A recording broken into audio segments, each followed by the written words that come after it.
Now picture this with me. The year is 1989. The first GPS satellites would be launched into orbit. The concepts for what would later become the World Wide Web are in development. And Super Mario Land came out.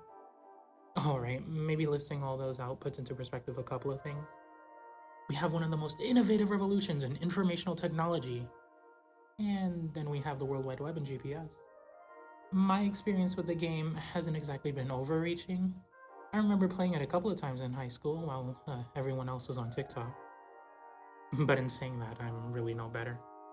I didn't grow up when the Game Boy was popular, so I never got much attention for bringing it. And I'm kinda glad I didn't. A few of my classmates were known for having sticky fingers, to say the least. So I guess it was for the best I was the quiet kid in this situation. From my impression from how the games are received online,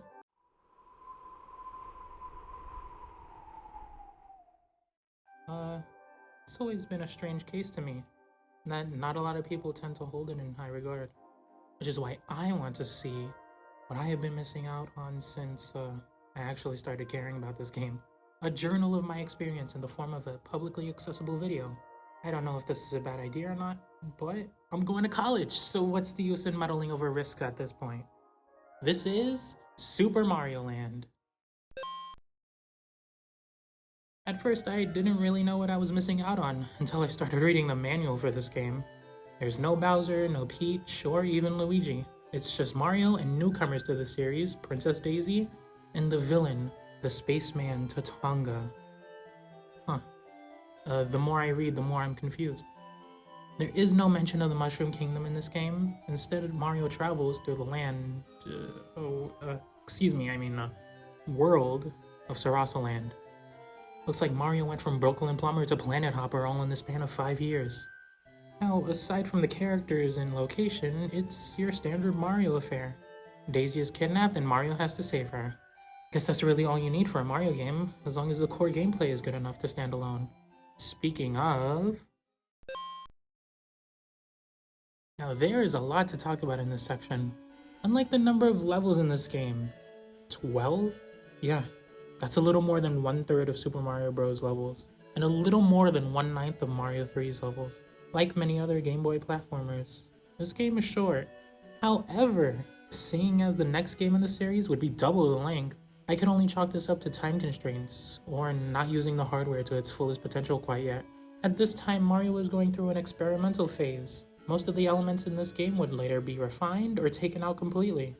One point of contention I had while playing were the controls mainly. I just could not get a feel for them. Sometimes Mario doesn't have as much control midair, which is what he's typically known for, as well as having this insane acceleration that may have caused me more deaths than I would have liked to admit. He moves faster than what my brain should be telling my fingers to do.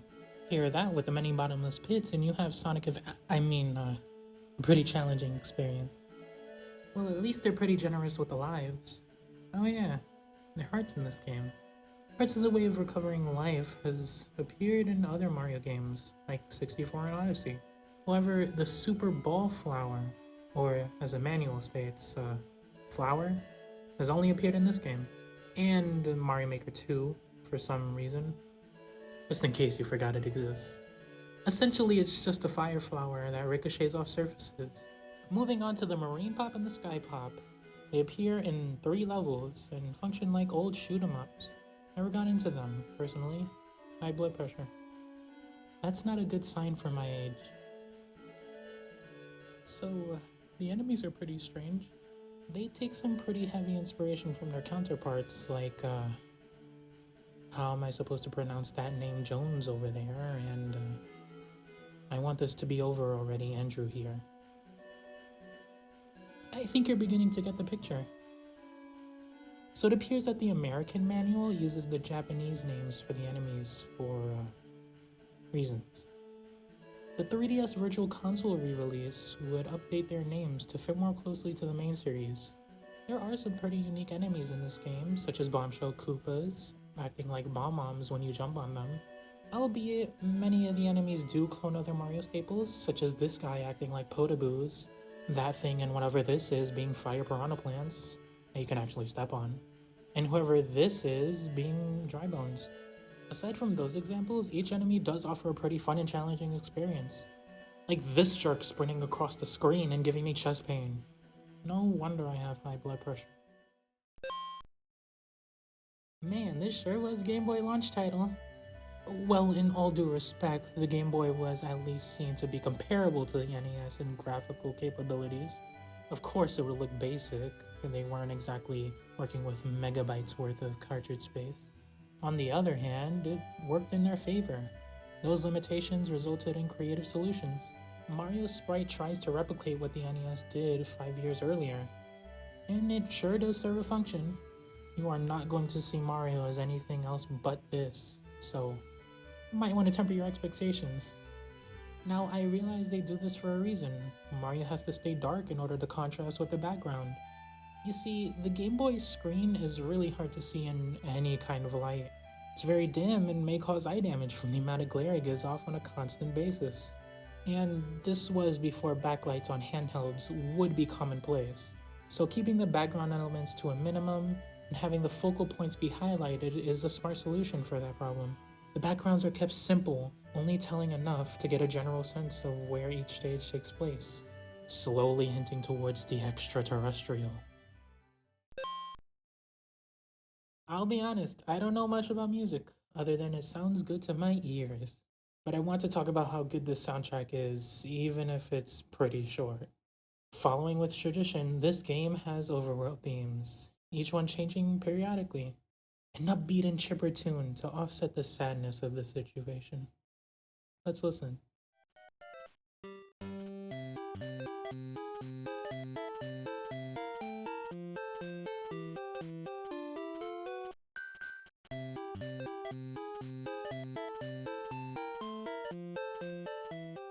A faster tempo would usually be reserved for an overworld theme or athletic theme, when the game calls for a more high-octane feel.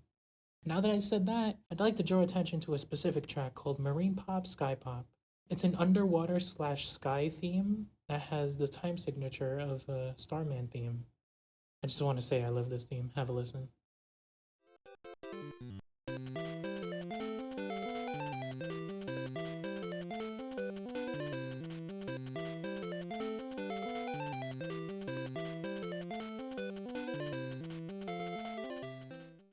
The pace for an underwater theme typically calls for these slower melodies.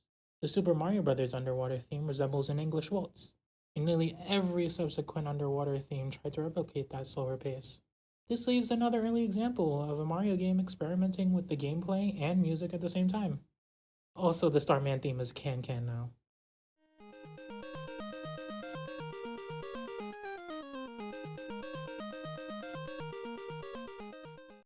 I could go on about how great this game's soundtrack is all day, but there's really only 6 tracks, and I went over half of them. Well, in 1993, there was an official Super Mario Bros. Album created by the Ambassadors of Funk, including a track called Super Mario Land. Now, I tried searching for some of their other works, yet all the results were clogged with this mess. So, it'll be hard to miss if you're interested in listening yourself. Well, I beat the game. Now what? Hope you got at least something out of this. I tried my best with this video, and honestly, with all the talk about AI recently, I would rather make something that I could call my own, rather than have generative technology do it for me.